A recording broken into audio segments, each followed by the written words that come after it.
बिस्मिल्लाहिर्रहमानिर्रहीम। अल्लाह के हुजूर दुआ है कि आप सब को अपनी आफियत के साए में रखे, आप सब की जायज़ मुरादें अल्लाह ताला पूरी फरमाए। आज की इस वीडियो में अलोहा अल अजल का, मोहब्बत का सबसे ख़तरनाक अमल मैं आपकी खिदमत में लेके आया हूँ। मेरे अजीज़ों, ये इतना शदीद अमल है, इतना ताकतवर अमल है कि महबूब की हालत ऐसे कर देता है जैसे आपने किसी शख्स को अपने लिए ख़रीद लिया हो और वो आपका ज़र ख़रीद ग़ुलाम बन जाए, फिर आप जिस तरह से हुक्म दें वो ऐसे करे, और सामने वाले शख्स को भी ये मालूम होता है कि मैं इस शख्स का ज़र ख़रीद ग़ुलाम हूँ, ये जैसे हुक्म देगा मैं वैसे करूँगा। इस अमल में सूरा आल इमरान की एक आयत करीमा का अमल पढ़ा जाता है और इसके साथ इब्रानी ज़ुबान के दो लफ्ज़ अलोहा और अल अजल, जिनको अरबी ज़ुबान में भी इस्तेमाल किया जाता है, मुस्तमिल हैं, इनको इस्तेमाल किया जाता है। अमलियात की ज़ुबान में अलोहा और अल अजल ये दरअसल पैगाम हैं जो कि मुवक्किलात को दिए जाते हैं।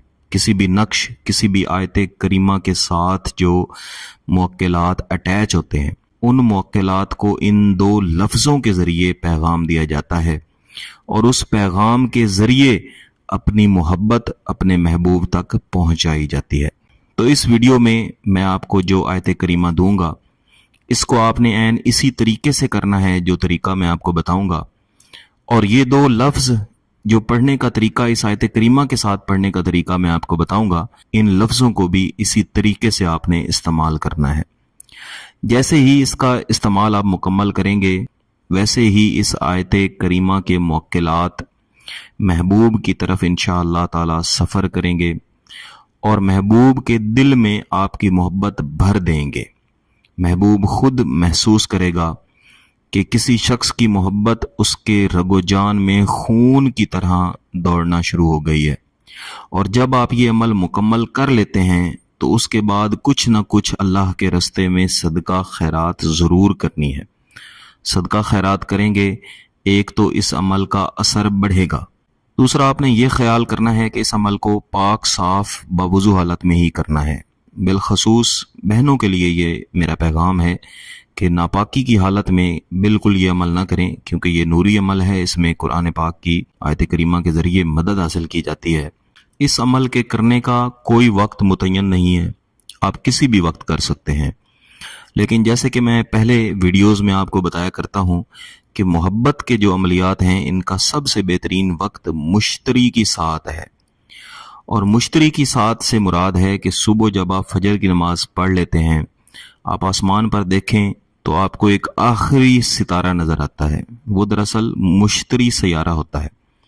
बाज़ दफ़ा दीगर सैयारे भी होते हैं, लेकिन सात मुश्तरी की होती है, और वो सात मोहब्बत की असल सात है, जिसमें अगर आप मोहब्बत का अमल करेंगे तो उसके नताइज आपको दीगर औकात की निस्बत ज़्यादा बेहतर मिलेंगे।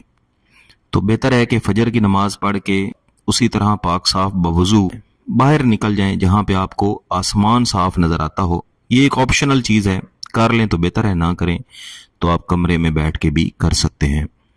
मुसल्ले पे बैठ जाएं, जाए नमाज पे बैठ जाएं, महबूब का तसव्वुर करें, और तसव्वुर ऐन यही रखें कि इस अमल के नतीजे में महबूब आपके लिए ऐसे हो जाए जिस तरह कोई ग़ुलाम इंसान का बन जाता है। जैसे आपने महबूब को ख़रीद लिया है, अब वो पूरी ज़िंदगी आपका ग़ुलाम बन के रहेगा।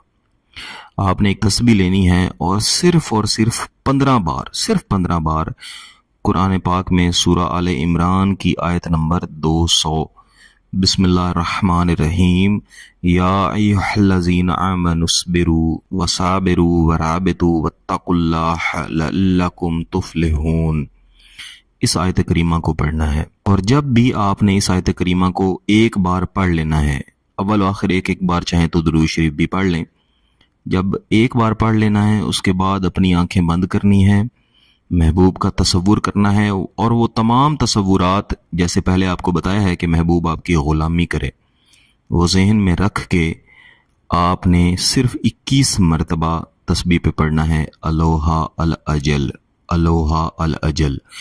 और ये दो लफ्ज़ पढ़ते हुए भी ذہن میں یہی رکھنا ہے کہ محبوب غلام بن کے آپ کے قدموں میں آ کے بیٹھ گیا ہے۔ اس عمل کو مکمل کرنے کے بعد سکون سے وہاں سے اٹھیں، درود شریف پڑھیں، اللہ کے حضور اپنے جائز مقصد کے پورا ہونے کی دعا کریں، اور اس کے بعد جس طرح پہلے آپ کو بتایا ہے کچھ نہ کچھ اللہ کے راستے میں صدقہ کر دیں۔ یہ عمل بہت ہی طاقتور ہے، اس کو صرف جائز مقصد کے لیے کرنا ہے۔ اگر اس کی اجازت چاہیے تو اس چینل کو سبسکرائب کریں، گھنٹی کا بٹن دبائیں اور اس ویڈیو کو لائک بھی کر دیجیے گا۔ کسی بات کی سمجھ نہ آئے تو واٹس ایپ نمبر دیا ہوا ہے، آپ اس پہ رابطہ کر سکتے ہیں۔ بہت بہت شکریہ، اللہ حافظ۔